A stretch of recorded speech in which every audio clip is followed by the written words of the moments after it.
Meaning of haunch. haunch, Haunch. haunch, Haunch.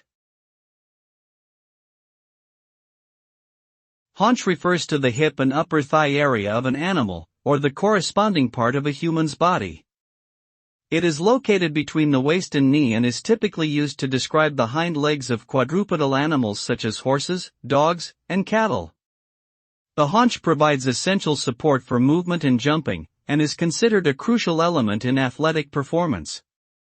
Proper conditioning and strengthening of the haunch muscles is vital in many sports, including equestrianism, track and field, and football.